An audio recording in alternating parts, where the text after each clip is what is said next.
Welcome back, ladies and gentlemen. We are here with Selfless Littl3 Gaming. We are on episode number 14. We are deep in the mix of the fantasy football playoffs moving forward. We're going to cover how our teams are currently doing due to some of the rescheduling of the games. I myself am Selfless Gaming. Sorry. You can find me on Twitch, TikTok, Instagram under Selfless Gaming. Then my Twitter handle is actually at turdslinger9000, but it should have my profile for Selfless Gaming. This is my co-host, Little Jacob, the absolute legend. Little Jacob, take it away, my man. What's up, everybody, and hello, our selfless little listeners. Little Jacob here. That's little with the 3 instead of an E. Welcome back. You can also find me on Twitch, TikTok, Twitter, YouTube, and I do have a Facebook page. If you like to utilize Facebook, feel free to check me out there as well.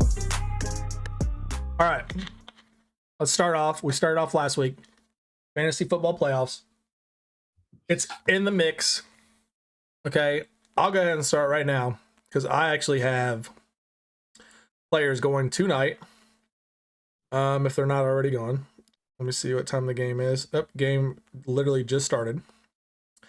So right now, with my matchup, I currently have 96 points. I'm projected 107.99.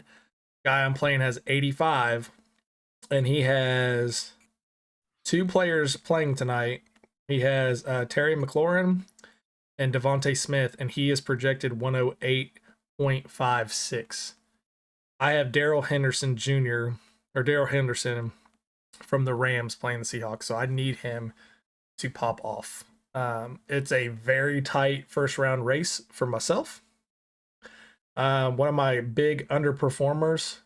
Actually, everybody that I did put in performed very well, but me, I got so tied up with everything Wednesday night, Thursday, trying to edit, figure out stuff for work. I completely forgot that Keenan Allen came off COVID protocols and did not put him in. And he popped off, of course. He had, I think, like 14 or 16 points. Yeah, so that hurt me quite a bit, actually. That would have probably secured me the win this week, but it happens. You know, real life stuff comes first. But what about you, man? What's your team looking like? Well, as of right now, looks like we have an 87% chance to win this game. This is the first round of our playoffs. My buddy that I'm playing against, he still has 2 players playing tonight, Blanton from the Rams, tight end, and then the Rams defense. Really, this game should have been an easy walk-off win for me, but unfortunately, some of the underperformers that I had, Kyler Murray just had a terrible game. We don't even have to get into how, like, the Cardinals somehow just got smacked by the worst team in the football league that we've been talking about all year. Najee Harris didn't do much in that loss, and then Mari Cooper only caught 2 passes in a win with Dallas this past weekend. So definitely a lot closer of a game than I would like by far in the playoffs. But it looks like we're going to get on to the next round. I'm just hoping that this recent development with COVID and the Chiefs doesn't come back to bite me, because Tyreek Hill is included in that COVID protocol. So unless he's vaccinated, he's not going to be playing this Sunday, and that's going to hurt my chances to advance from the semifinal round to the final round, because he's a big part of the offense. I mean, my team, he scored 32 points for us this last game. He's probably the reason that I'm winning this game now, is because of him, and I might not have him available. So that's that's kind of got me feeling kind of nervous about that. So we'll see how that plays out. They say if he's vaccinated, which they haven't really confirmed yet, that he may have a shot to play Sunday, but we'll see. Higgins kind of only had a 2-catch game. Yeah, he had a very off game. So I mean, overall, I think we did. We underperformed, but we're still going to be able to make it past this first round. So that's good for us. I'm just pending with this whole COVID situation. It's really throwing a lot of things off as far as fantasy football and sports goes. Guys are in one day and they're out the next. They're out the last minute, and it's crazy right now. Yeah, it's the COVID stuff's really like, it's kind of sucks that it's happening now when it's happening, because it's towards the end of the season and when things like count the most. Because I feel like we haven't had a lot of like COVID issues throughout the season. But now, Yeah, it kind of seems like it's yeah, increased as the year has gone on. You didn't really hear too much about people being held up because of COVID protocol. Now it's like it's coming in bunches, like in waves, yeah. with the players. And I don't know if that's a result of traveling, if that's just, as we get closer to the winter season. I don't know, but it is pretty interesting, but at the same time, unfortunate that that's happening the way it is now. Well, and I don't like wintertime. People are more likely to be indoors, so therefore you're exposed a little bit more to the air where COVID can like hang around and all that. But Yeah. I don't know. It is weird that like you go all this time and we haven't had like a bunch of cases until really like this past month. Then all of a sudden it's like bam, like all these players are starting to get hit with it. So I don't know if maybe it's this new variant that is in like United States, the what is it, Omnimore or whatever, Omniant variant or something like that. Hmm. Um, but I don't know, man. It's weird.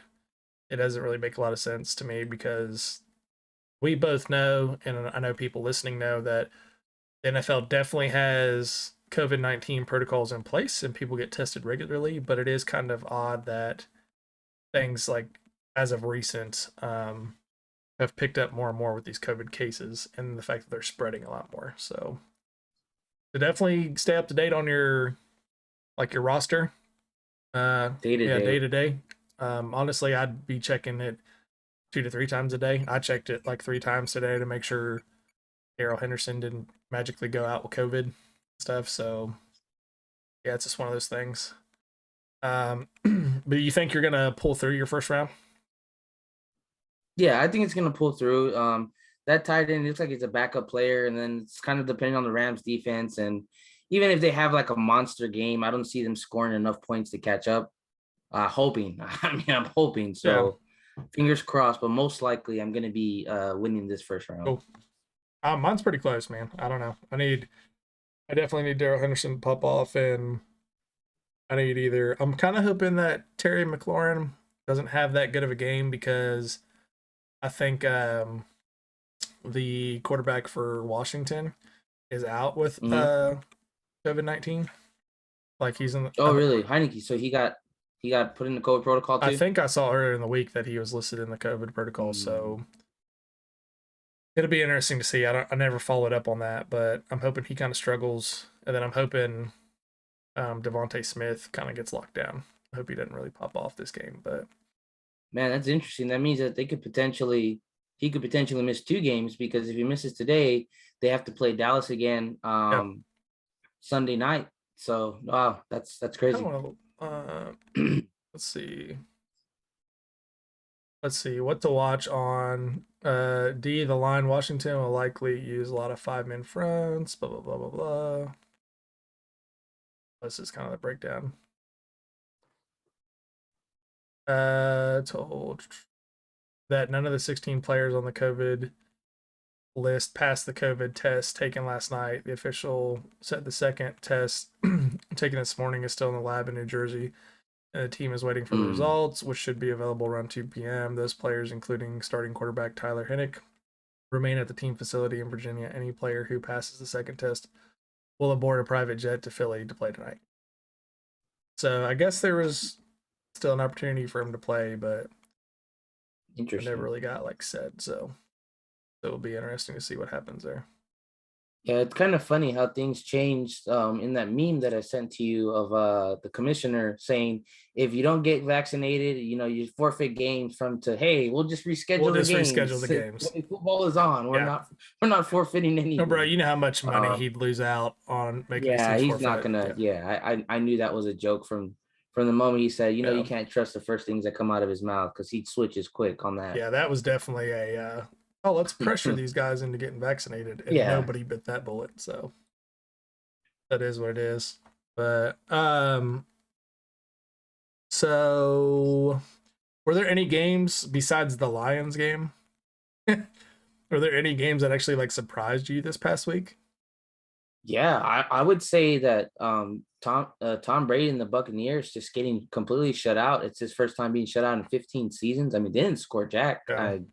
The kicker missed one field goal that he attempted, They just look god awful. And unfortunately too, not only was Tom Brady just playing like he was somebody else, or you could even say playing his age, because normally quarterbacks his age don't play that Yeah. well. It's unfortunate they also lost Godwin to that terrible leg injury. I mean, I almost didn't want to see the replay because I knew more or less what happened, and I didn't want to see his leg bend that way again. He's going to be out for the rest of the season. He might be able to come back for the playoffs, but that's going to be like minimum time. He probably won't get a lot of reps. Right now, the savior for the Tampa Bay Buccaneers are receivers, ironically enough, Antonio Brown, because they don't have anybody Yeah. else. Mike Evans is out too. Yep. That's going to be the best bet, but that really just shocked me how they couldn't put anything up on the board whatsoever. That was a pretty bad performance by Yeah, them. that was rough. The returning Super Bowl champs. That was a rough game. I think another thing too is, man, the Ravens have lost what is it, 3 games in a row? Yeah, dude, that game was They, wild.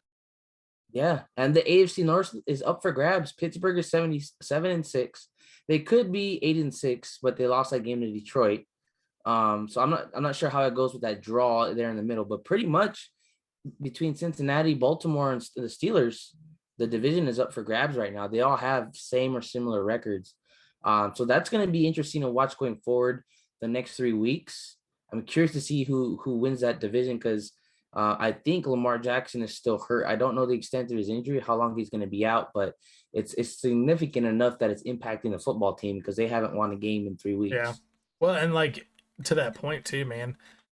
Steelers have been so bad.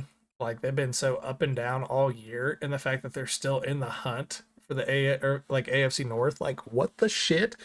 Like they played so bad all year, and they still have an opportunity to like potentially clinch that, which just blows my mind. But that Ravens Packers game, that was one of the most exciting games I've actually watched in a long time, where I was like on the edge of my seat with that game.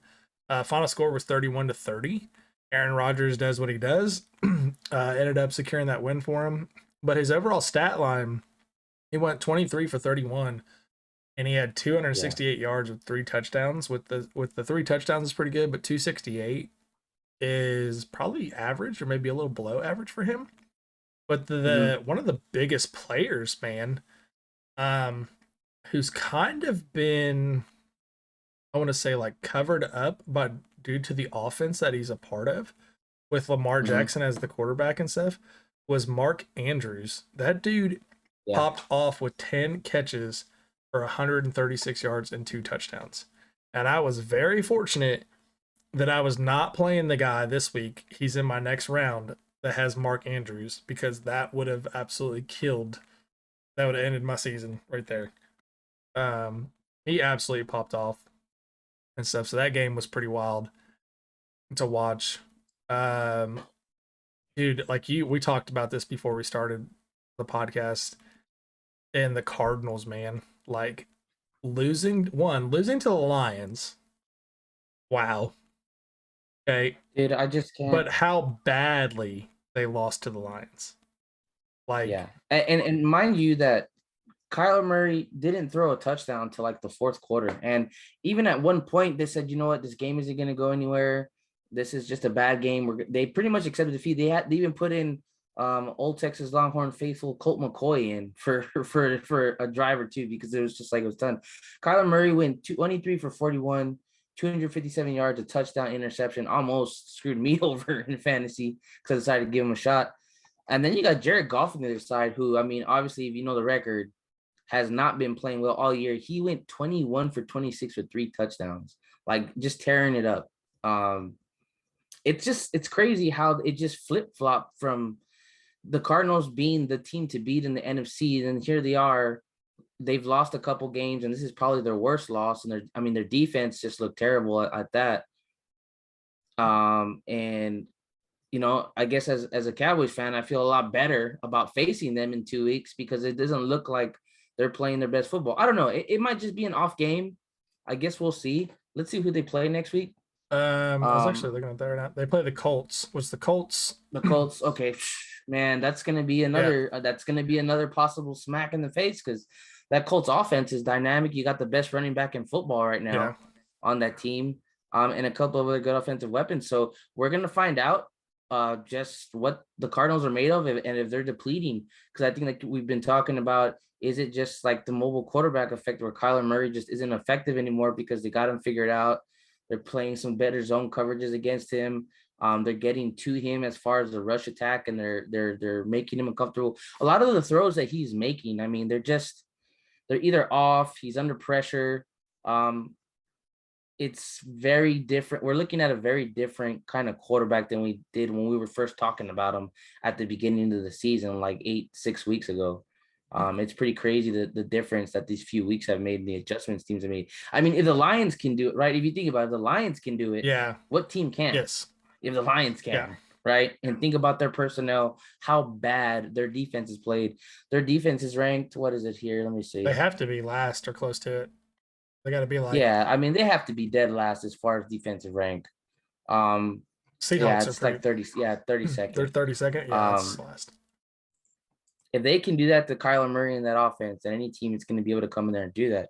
The only team that doesn't look like they're as stoppable is the Packers, and Packers look good. They've been the most consistent offensively. Yeah, Packers definitely look good. I think the thing that kind of been the Packers story the past few years is like if their defense can hold up and get some stops, they can win. When their defense doesn't show up, then it turns into nothing but an offensive shootout. And we've all kind of seen the history of when the Packers transition into that type of team in the playoffs, they always fall short. There's always like that team that gets one or two stops, or they make a bad play call decision, and that's it. I'm actually looking right now at the Cardinals, and they still have the lead in the NFC West, but they're one game ahead of the Rams. So depending on how this game goes tonight for the Rams, it could be tied or potentially like flip. But I kind of want to talk about the Colts for a second, man. Because beginning of the year, I told everybody, and I put it out there like this. It's a trap. Do not draft Carson Wentz. It's a trap. He's going to be nothing but a disappointment, blah, blah, blah. They had a lot of injuries at the beginning of the year. He was banged up. They had some offensive linemen banged up. This squad has gotten healthy, and Jonathan Taylor is a fucking beast. Like, this dude was a beast in college, and he absolutely is running all over people in the NFL right now. Yeah, he is. Their offense is clicking. This is a team that's sitting at 8-6. They're a game behind Tennessee for the lead in their division in the AFC South. I'm not gonna lie, man. I would be pretty nervous playing this team close to the playoffs. If they get in as a wild card or something, I would be very nervous playing this team. And I know like me personally, I know I threw a lot of shade at the Cardinals at the beginning of the season, but what they have done and turned around and changed like their season into, pretty impressive, honestly. So, yeah, I mean they've really turned around their football season from where they were at 6 weeks ago for sure. And I think it's a lot of the times, sometimes records don't indicate really how good or bad of a football team is. You know, a team can play really well, especially in the NFL. They can play really well and still fall short and still lose just because of one or two possessions that didn't go their way or a mistake was made. But other than that, they're playing good football. And I think that the Colts are one of those teams that, yeah, they do have 6 losses, but a lot of the time those 6 losses wasn't because they're not a good football team or playing well. It just didn't happen for them, but they're really starting to put it together. And having a running back like Jonathan Taylor just opens up the passing game so much, opens up the play action. It gives the receivers opportunity to get open. It just does so many things for the football team or any football team when you can get your running game going like it does with Jonathan Taylor. The guy is a one cut kind of back. All he needs is a lane. He'll see it, he'll shoot through it, and once he's gone, man. You're not going to catch him. Let's see. He's really good. He has great vision. It's amazing to watch because it's kind of like you're just watching someone play Madden on stream or something. They're just making all the right moves, all the right runs, ripping off big chunks of yardage. That's exactly what he's doing in real life right now. So I'm looking at this. He has over 1,500 yards rushing right now and 17 touchdowns. Yeah. And we have 2 weeks left of the regular season. I almost wonder he's playing the Cardinals. His yards from scrimmage are crazy. They Like are crazy. there's no like it's almost as if he hasn't taken the handoff that goes nowhere or negative. It's all positive yards. Like he's every time he touches a football, he's getting 4 to 5 yards almost a carry. Like that's crazy to average that many yards So carry. he's playing the Cardinals, and then week 17, he's playing the Raiders. And then week 18, they are playing Jacksonville. This dude could get 2,000 yards. Yeah, he can hit that number. I mean, it's wild, bro. 2,000 yards in the awesome. NFL? That's wild. Yeah, somebody hasn't done that in a while. It's been a long time I think the last since the running back was the last person to do it. Adrian Peterson. Yeah, it was Adrian Peterson. Before that, I think it was Jamal Lewis when he played for the Ravens. I think you're right. Yeah. Yeah, man, it's crazy that he's hitting those numbers on 270 attempts, 17 touchdowns. He has 4 runs for 40 yards or more. That's twice as much as anyone else in the NFL. That's wild. His longest run this season is 83 yards. I mean, that's just phenomenal, the things that he's doing in the league right now. Bro. Right now, top. Go ahead. I'm sorry. Oh, no, it's okay. I mean, he's on top. It's also crazy, too, that Derrick Henry hasn't played in well over a month, and he's still in the top 5 running backs. Yes, dude. That's stupid. Like, he's at 937. That number's not going to change, but the fact that he's still there is pretty nuts. That's stupid. I don't think that even Jonathan Taylor probably would have caught him at the rate he was going. But yeah, I mean, it's crazy what that guy's doing, man. He's playing great. All right, let's talk about the boys. Do you think, and this is like, I'm asking you, I'm thinking of this from a coaching perspective, looking at items going on. You're currently sitting at 10-4. Okay. Your division's locked up. There's 3 games left. You have your division like under control. Do you beat Washington? Secure your division outright. Probably secure a spot in the playoffs. Do you sit your starters for the last 2 weeks, knowing that you're going to be going up against the Cardinals, where you could take like potentially a higher playoff seeding for them? Do you play against the Cardinals, or do you sit people against the Cardinals in the? Like, what do you think? And this is something that I've been thinking about as we got closer to this scenario of this final month stretch. And based on what a record is, I would feel a lot more secure and comfortable sitting our starters those 2 games, because at the end of the day, you know, if we lock up the division and we have a playoff berth, I mean, chances are, right, that we're probably not going to get the number 1 seed, just because the Packers are ahead in the game and they haven't lost. There's still a couple games. I don't see that as realistic, just because of how close everyone's record is right now with getting number 1 seed. So my main concern now is making sure that we're healthy and ready to play in the postseason with the best players available. I don't see the Cardinals game and the last Eagles game being significant for us to win at all if we have locked. So yeah, I mean, I would like to see them rest our starters, make sure everyone is healthy, good to go. I know Zeke needs the rest. Tony's foot can probably really use the rest. Maybe the only other person maybe you have out there is maybe Dak, so that he can just stay fresh with the throwing. I would like to see some of our linemen rest that need it, like Tyrone Smith. Yeah. You know, we were kind of looking pretty sloppy with that blocking this past Sunday. So yeah, I mean, just me, I'd rather give some guys some rest, maybe give guys like some more reps, like CeeDee Lamb, to keep kind of getting warmed up. He kind of had some drops this last game, which is not very common of him, but I think he just needs to stay in rhythm. DeMarcus Lawrence came back. He's pretty hot right now. I think you give him some reps, maybe let him play a half, keep him fresh and going, because he's really on the ball right now, making big plays for us. But for the most part, yeah, to answer your question, yeah, I would like to see them rest starters as many as they can for those 2 games, because once we secure that postseason position, The only thing that matters is going in healthy to the postseason. Because like I'm looking at the Packers record right now, and I'm pretty sure they're like number 1 in the NFL at 11-3. Yeah, So like my thought process, and the reason I brought that up is if they win next week at home against the Browns, it's going to put them at 12-3. Okay. yeah, If you play your starters and you play them the rest of the season, and let's say you went out, you could finish at 13-4 on the season. The right. Packers could sit people, drop a game, could maybe jump like them in position, could maybe jump the Cardinals in position. But I'm agreeing with you in what you think of is like really positioning the most important thing, or making sure we're 100% healthy, ready to go in these playoffs. Yeah.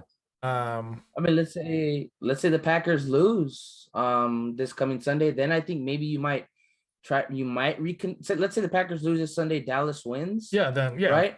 Which I'm sure they will. Then you might start reconsidering, okay, maybe we should, go all out versus the yeah, Cardinals to secure that game, and then the Eagles. But unless that happens, I don't see us like us having starters out there the last game or two. yeah.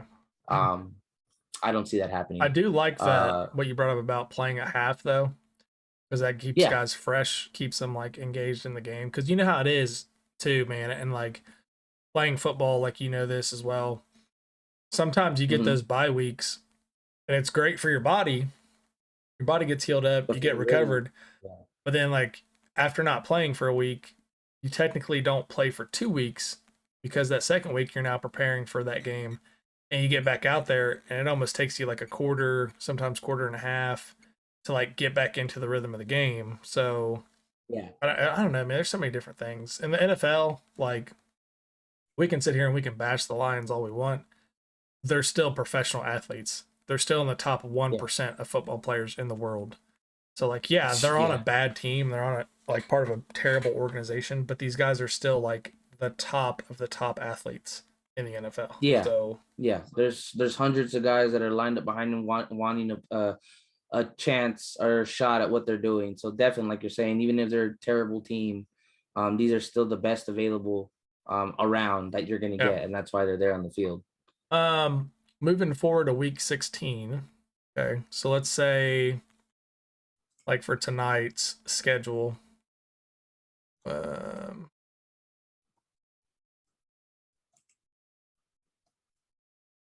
we got the Rams versus Seattle. Let's say the Rams win that. We got Philly at Washington, or Washington at Philadelphia. I'm sorry, and Seattle is at the Rams. I said that backwards. Let's say the Rams win that game. I think they're up 3-0 right now, actually.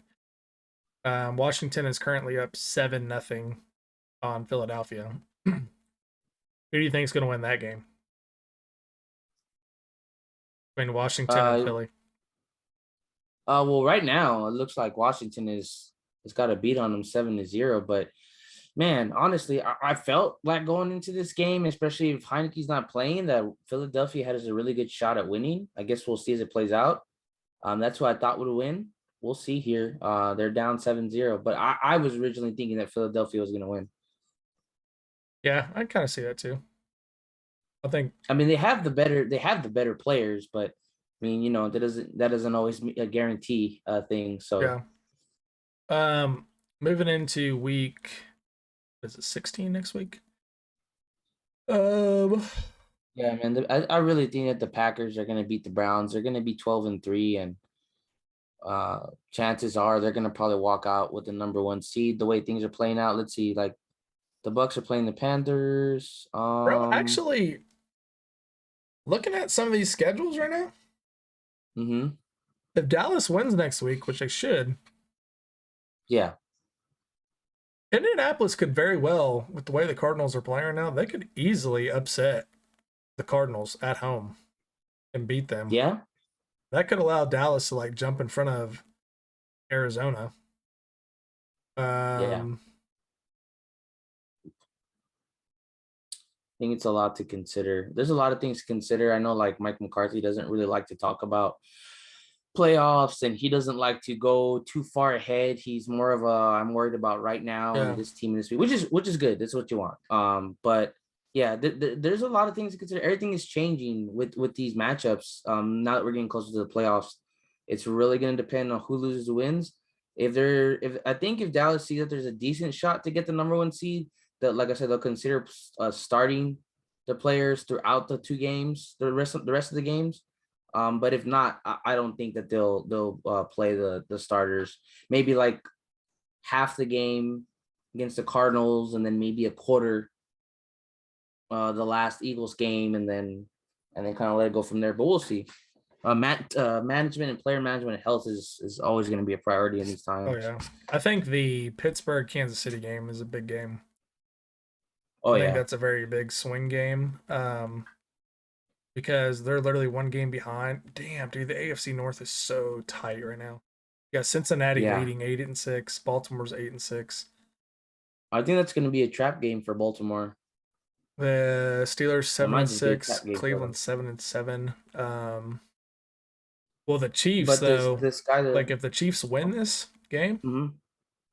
they're currently at 10-4. That put them at 11-4, and that would pretty much secure their division because the Chargers would have to win out to jump into that top spot or like tie them for the division lead, which I don't think is going to happen.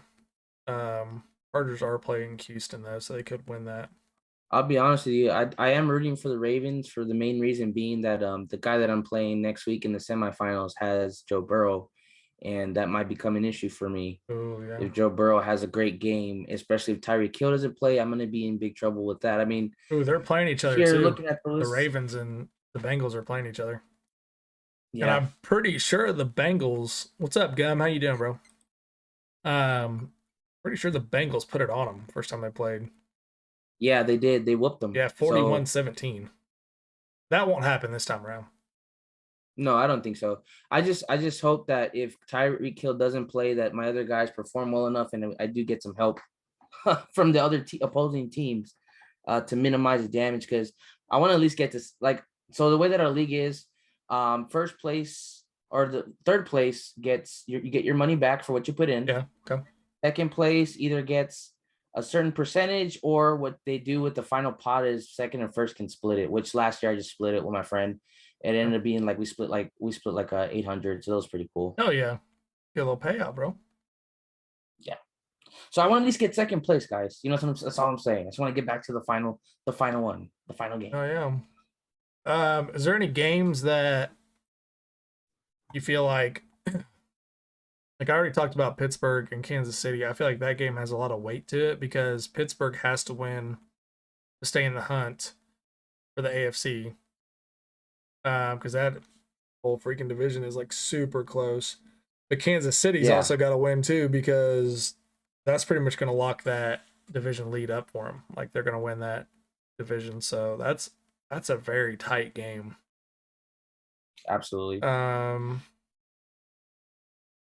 A game I'm excited for, a game that if you're gonna put some money on or what have you, I think that's a really good game to do that with.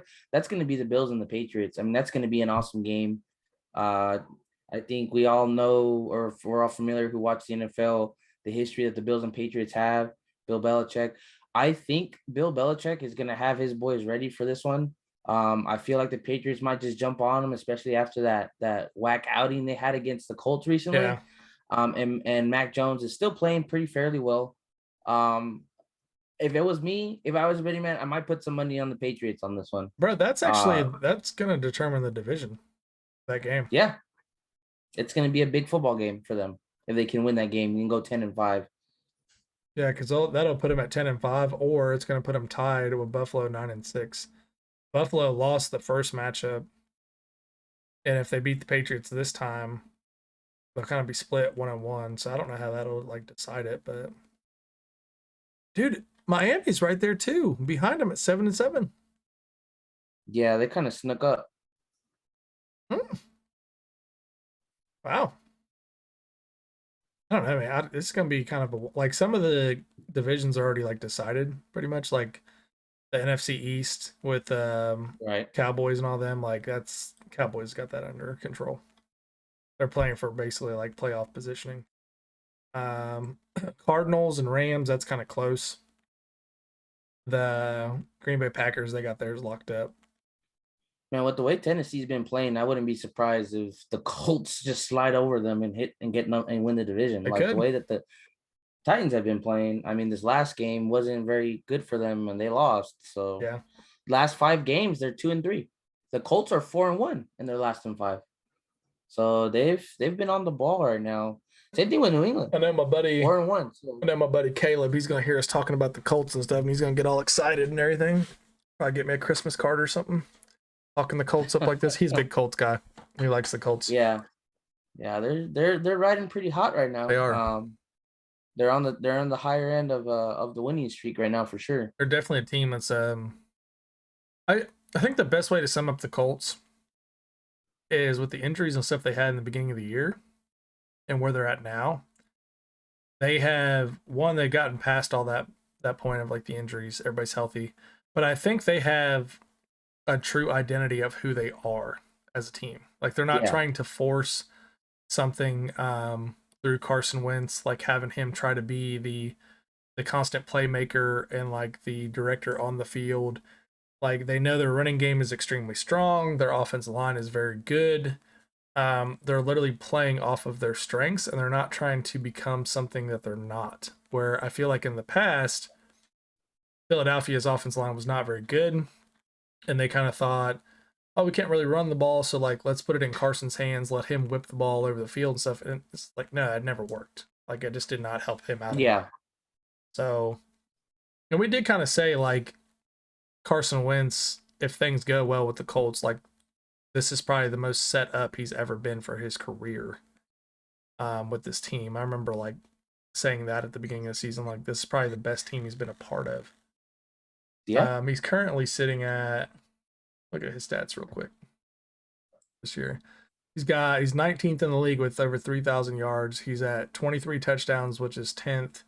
6 interceptions, tied for 4th. He's got a QBR of 58.1, which is actually 6th in the league, which is pretty damn good. So, pretty solid. Man, what's crazy is that there's 2 teams that have the longest win streaks right now. That's going to be the Chiefs at 7 and the Dolphins have 6.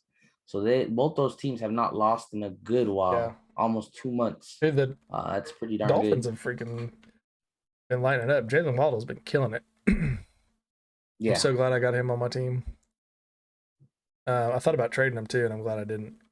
So, yeah, he's been tearing it up. He's got 840 receiving yards, 849 receiving yards. Got 86 receptions, which is tied 8th in the league. He's got 4 touchdowns. He's averaging 9.9 yards per catch. Pretty damn good. If they can get Tua to be healthy and on track, they could. And I said this at the beginning of the year. Give it a couple years with the Dolphins, man. With Devontae Parker, Waddle, Jajeski, or whatever, however you say his name as a tight end. Like their offense is gonna be pretty hard to stop. What's the status on the Waddle? I don't know. He last was out with COVID, I think. Okay. Let me check. Because that's another I think key contributor on my next opponent for this next round is going to be also Waddle. Yeah, he's considered in the COVID protocol. Tyler Higbee's in the COVID protocol on my team right now. Those are the 2 I got. And then see, the only thing that I hate is to have to look back and be like, well, the only reason the guy didn't have his best up against me because of COVID. Like I kind of want to be able to beat someone at their best, but I suppose in its own way, COVID is helping me out, ironically enough. Yeah. What can you do? It's just part of the way things are now. I bet I didn't answer this text. So, all right. So, let's see. Let's do our segment of, sorry, I turned this back on. Didn't mean to. Let's kind of talk our money in the bank segment. Evil Empire, laughing all the way to the bank. Let's put together our fantasy football Okay. Mm-hmm. Like DraftKings, FanDuel. What do you got this week? Who are you going with and why? DraftKings and FanDuel. Honestly, if you as far as DraftKings and FanDuel, I know it's kind of been an up and down year, with different players, but there's always the same players that you can count on to be consistent, all the weekly basis. I feel like someone you can go with is Cortland Sutton from the Broncos. I think he's gonna have a good game, a good day against the Yeah. Raiders, a good game. He's the guy's been producing all year. He's gonna continue to do that. We know the status with the quarterback, with Bridgewater, with that scary injury he had, and he's probably not gonna be playing. But I look at Cortland Sutton to be a big contributor, coming up next week. If you need somebody for your FanDuel, that's going to be a good guy to pick up. Somebody else I would probably recommend getting from the list of these games. Let's see here. Of course, guys like Devontae Adams, right? Of course, and Rodgers. Deebo Samuel. Deebo Samuel's from the San Francisco 49ers.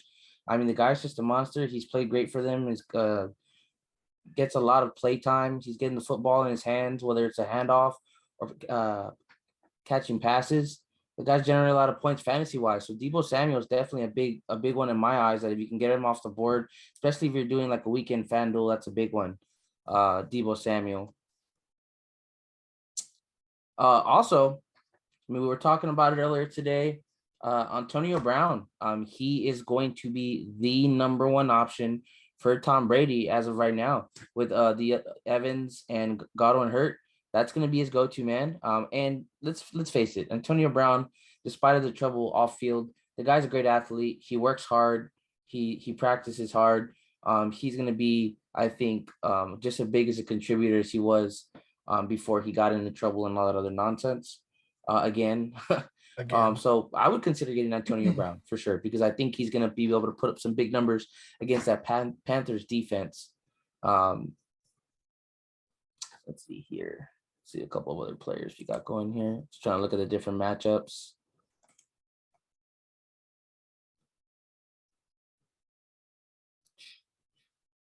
You know what? Nick Chubb has actually played pretty good football all year as a productive running back. I think he'll have a pretty good game against the Packers, because honestly, the offense hasn't done too well as far as in the passing game. Baker Mayfield has had to lean a lot on the running game, and Nick Chubb is that guy to do that with. And he's doing great this year. He's 1,017 rushing yards, 190 attempts. I think that's a good contributor to go and grab if you can. Also, Joe Mixon, that's another great contributor to that Bengals football team. He really complements Joe Burrow and them and gets the running game going for them. As far as receivers, or we kind of went over receivers, I think, but Antonio Brown was one of them, right? But another guy that I think you would definitely want to consider picking up, that's going to be Mike Williams still. I know that we have Keenan Allen pops up, but Mike Williams is still a pretty short option there for that Chargers offense. There'd be another really good player to grab if you're able to off the board. And as far as quarterbacks, I mean, this is me just because I've really grown to like this player more and more every time. I think he's outstanding and he's going to continue to excel. I think Mac Jones is a good shot to take against the Bills, and how they've given up the passing game, how many yards have been given up passing wise, touchdowns. I think Mac Jones might just go out there and air it out on the Bills here coming next week. So I think that's a good choice. It's worth it to me if you take a shot on Mac Jones. Yeah, I can see that for sure. Yeah, those are some pretty good choices, man. I mean, there's a lot of good quarterback play recently. But yeah, out of all those guys, I would say also another really good player that you probably wouldn't expect, but I think it's still been pretty solid either way. Kirk Cousins. I mean, he didn't maybe have the biggest game this past season, but I mean, for the most part, most of his games are pretty routine. He still threw 2 touchdowns, even though he only threw for 87 yards. And they won the football He game. got roughed up though, man. Dude, that Bears defense line Yeah, was he getting did. after him. But he's been pretty consistent all year as far as fantasy points goes, Oh, he and his definitely has, production. So for sure. definitely a good option for you if you're doing like a FanDuel a weekend thing. For me, I really like Justin Herbert as quarterback this week against Houston. If Yeah. you want a guy to pick up that has been kind of really showcasing himself for the Chargers and not a lot of people are going to pick him up during FanDuel or DraftKings, is Jalen Guyton, Guyton. He is a wide receiver for the Chargers. He has pretty much like set himself apart for the deep threat. His past 3 games, he has had 16.9 fantasy points. He was projected 3.2. Week 14, he had 16.20, was projected 6.8. And then last week against Kansas City, he had 3.2, ended up with a final of 8. He has literally had 2 receptions for, last week he had 2 receptions for 40 yards, or 2 receptions for 10 yards, I'm sorry, and a touchdown. The week before that, he had 3 receptions, 1 touchdown, 87 yards. And then week 13 against the Bengals, he had 4 receptions, 1 touchdown, 90 yards. Part of that drop off in week 15 against Kansas City was due to like Keenan Allen and them coming back, but that's definitely a guy that you could pick up. As far as like quarterbacks, I really like Justin Herbert. If you need a second option, I would go with Matthew Stafford from the Rams. I was literally looking at the Rams and I like blanked on his name. I like Matthew Stafford as a second option. Running backs, definitely grab Jonathan Taylor. He has been killing it. It's kind of hard, one of those things where you're not going to be able to get past not having him. Just know this though, if you do pick him up, you're probably going to be sharing those points with like 80% of the people in the league. It's kind of one of those things, like you're probably guaranteed points, but you're also going to be sharing those points. Another running back I like is Antonio Gibson from the Washington Redskins. He is going against Dallas's defense though, but as far as like stat lines and stuff, Antonio Gibson has been playing very well. Even right now, currently, he already has over 20 yards and a touchdown in the Eagles game.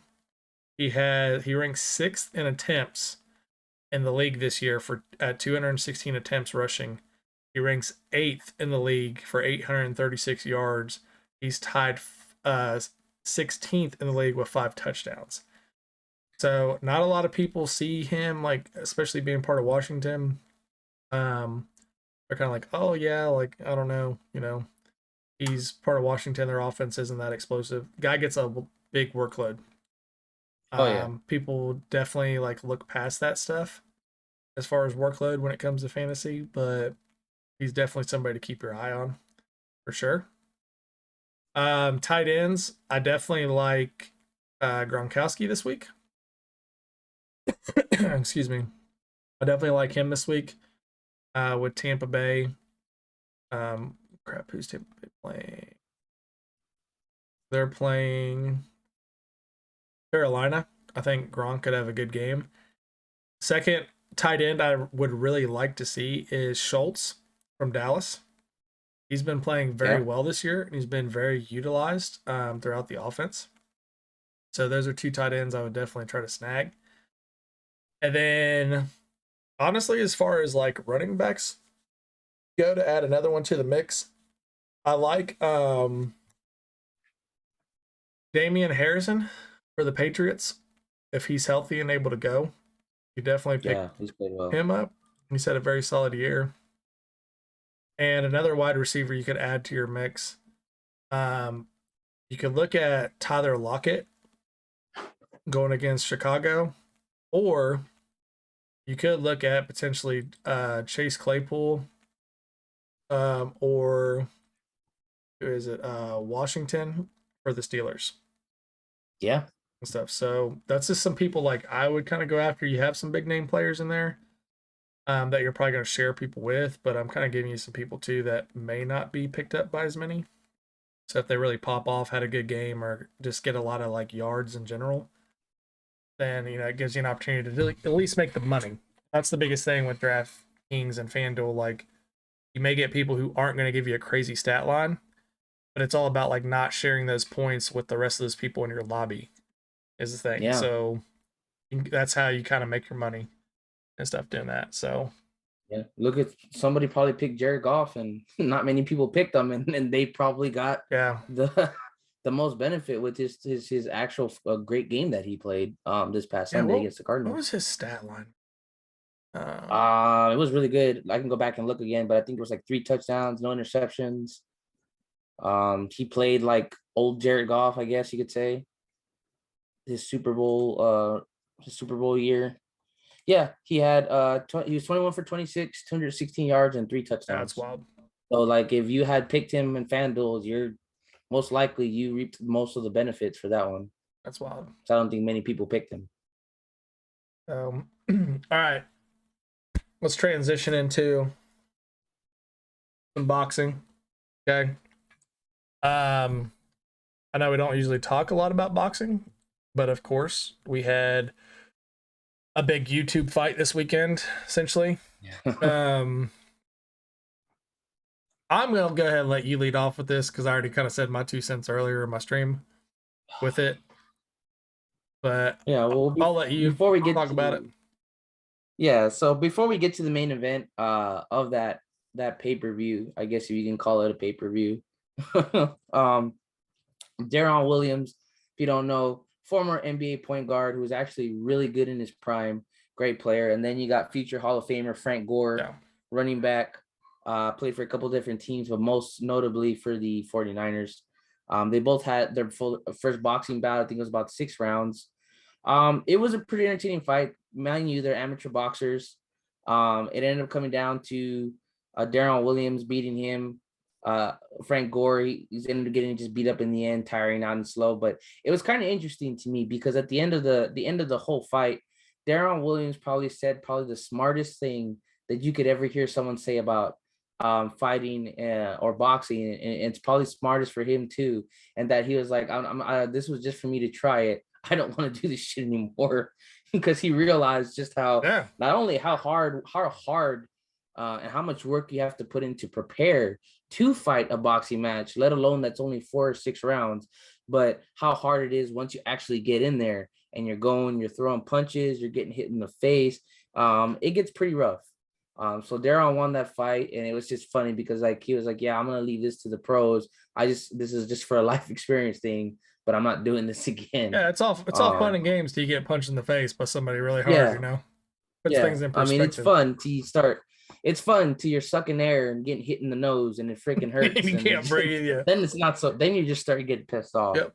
Right. So yeah, once that fight passed, and then we come to the infamous Jake Paul and Tyrone Woodley fight rematch, which for the most part, I mean, it seemed like it was just a repeat of the first time they fought. Like, it's going well for Woodley. He's doing what he needs to do, and then suddenly near the end of the fight, I don't know. Some people say that it was intentional. I would say that I don't see anyone taking a dive by getting hit that way. But, you know, the guy dropped his right hand. Jake Paul just throws a hard right and then floors him. I mean, like completely, like just drops him like flat, like hard. And that fight was over. Jake Paul wins again by knockout. A lot of people are saying it's fixed. Some is not fixed. I don't know, man. I'm not gonna say that it wasn't kind of set up for Jake Paul to win, but I don't think that Woodley purposely dropped his gloves so that he can get punched like that, because you couldn't pay me enough to get punched the way he got punched. I mean, he got laid out flat, and that was actually one of the more dangerous ways to get knocked out because you're landing flat on your face. Yeah. You take it straight to the you know. It was pretty ugly at the time. Like, it was so bad that while he was laying down, like his arms were stiff, his legs were like doing this. They're just stuck like that, toes pointed out and everything. So it was pretty embarrassing for him. Here's my thing. Okay. I didn't watch the fight. All right. Yeah. I'm not paying to watch that fight. Like, No. I'm not. There's certain things, we talked about this earlier when we were like playing with Mole and stuff. There are certain people that when they step into the ring, I will pay my money to watch them perform. And like Conor McGregor, I know he's a big like spectacle. The guy likes to put on a show. He's got this big bravado and he sells it. You know, he sells this fight coming up. And he makes you want to watch the fight to see what happens. Okay. Yeah. I like Conor as a fighter before he fought Floyd Mayweather. After he fought Floyd Mayweather and made his $100 million or whatever it was. I feel like the dude lost his edge, his competitive like spark to fight because he's set for life. His kids, his family, everybody's set for life. Yeah.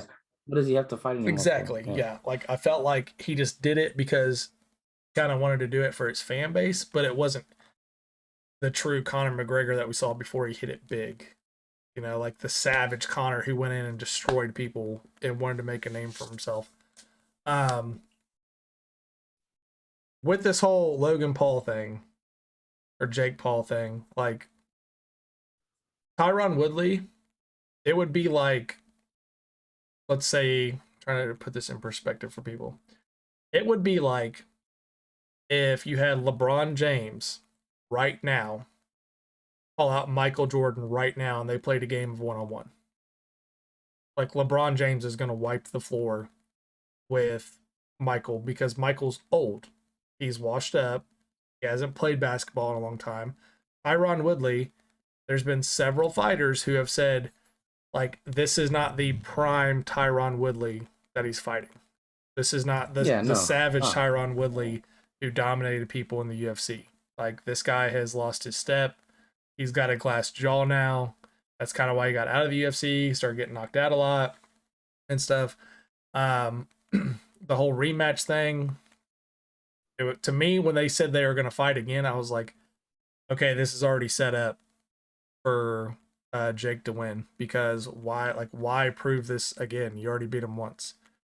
My thing with it, like I said, I didn't watch the fight, but I saw a lot of clips where Tyron's getting hit and the whole time he's being defensive and everything, got his hands up.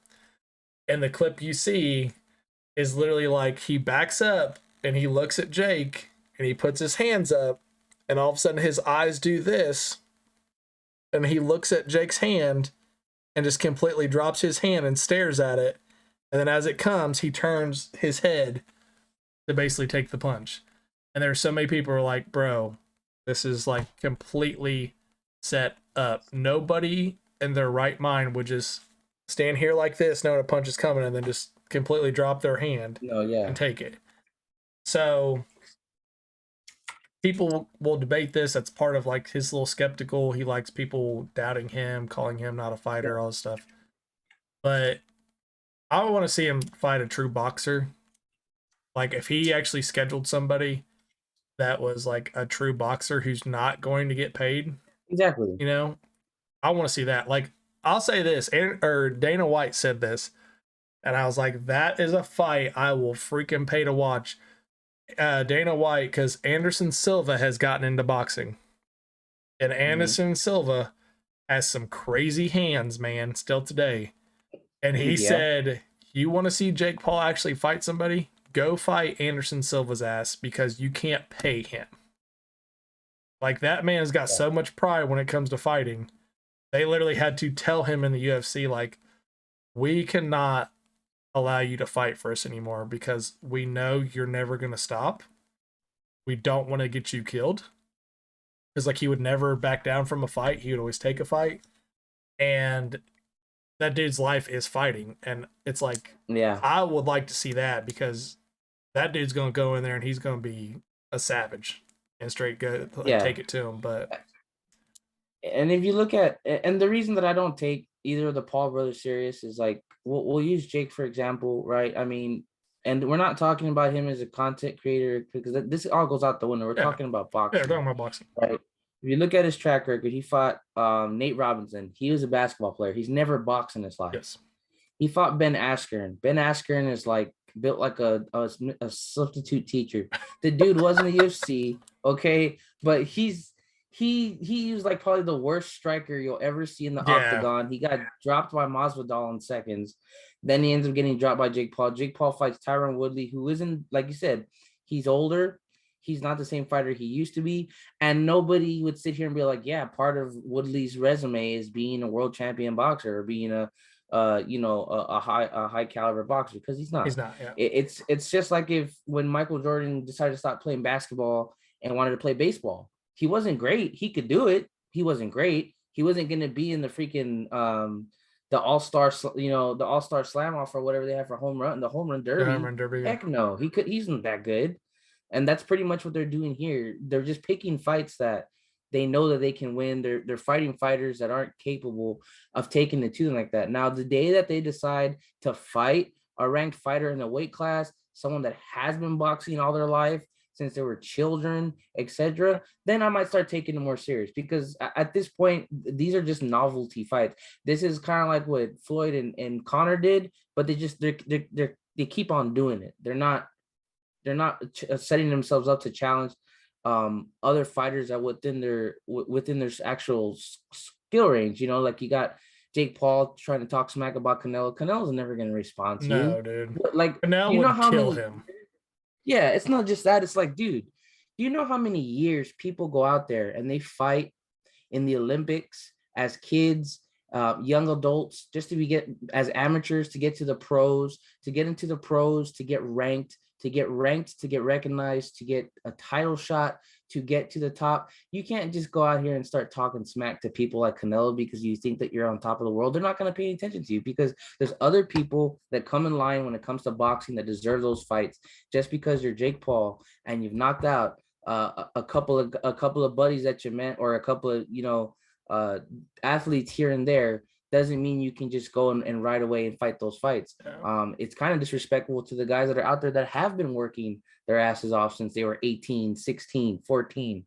Because that's what boxing is. It's not a sport that you can just walk into and just do with anybody. But if you pick the right people, that's one thing that we've learned, is if you can pick the right people, you will be able to beat them. Yep. So I'm more interested in seeing them fight somebody that's really going to take it to them on a professional level. You know what I mean? Bro, you know who I would actually like to see fight What's Jake that? Paul?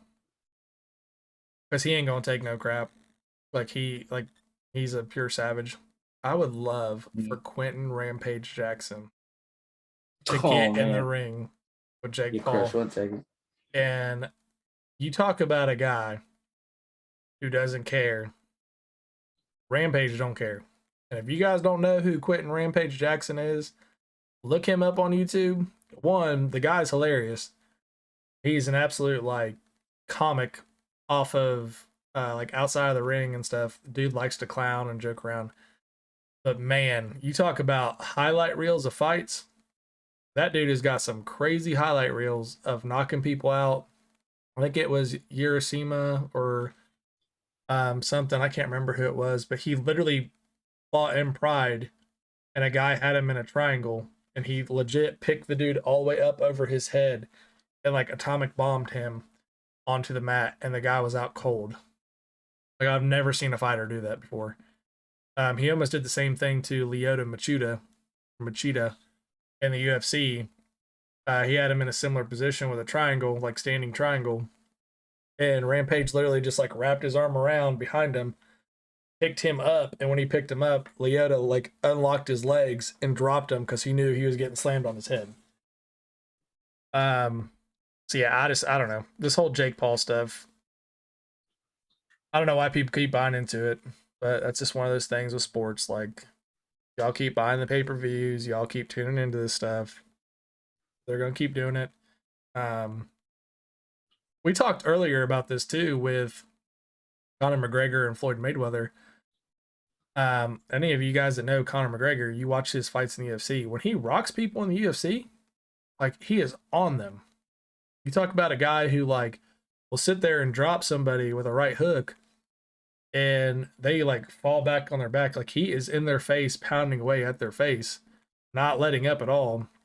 And I said I knew like the third round of the Mayweather fight that when all of a sudden Conor rocked him and Mayweather kind of got stumbled back and everything, like, Conor never followed up on that. And I was sitting there and I was like, yeah, like, he's not gonna win this fight. Like, his job's not to win this fight. It's to, let's get several rounds in, make this look good. And it just is what it is, you know. But the guy got $80 million out of it. So, yeah, I'd do that too. Someone's like, yeah, come fight me, but let's make it look good, man. And, you know, because there were several times where Mayweather tried to come in and scrap with him. and he just do like a quick counter and bust him right in the face, and Mayweather was kind of like, oh shit, Yeah, you know. But I think that absolutely. kind of showed people too. Like Conor can actually box. Like he's actually a pretty good boxer. Yeah. But in the sport of boxing too, there's been controversy in the sport of boxing for a long time about fights being fixed. Like this isn't a new thing, you know. I remember there's like one fight with Mike Tyson. I can't remember which one it was, but it was like it was the biggest thing that's supposed to happen. And he went out and knocked a guy out in like 10 seconds. Like he just straight put him on his face, and people were like, what? Like this was supposed to be the guy to beat Mike Tyson, and it was just over that quick. And then like there was like videos and stuff that came out, and it almost kind of looked like a phantom punch in a way. And I don't know, like I don't see Mike Tyson doing that first off, but he was such a huge like spectacle back then in the day. You know, boxing may have died if he wasn't the champ. So Yeah. never know, man. Sports can be, especially when money is involved, sports can be pretty crazy. Yeah, absolutely. And I'm not saying it was rigged. Like, I'm not coming out saying that. I'm saying a lot of stuff that I'm seeing with the Jake Paul stuff. And he's made like comments like, hey, dude, come fight me. Like, I'll quadruple your purse. Like, you'll get $2 million fighting me. Like, come on, dude. You know, like, you're kind of putting it out there. Like, I'll pay you whatever you want. Big deal, but I don't know.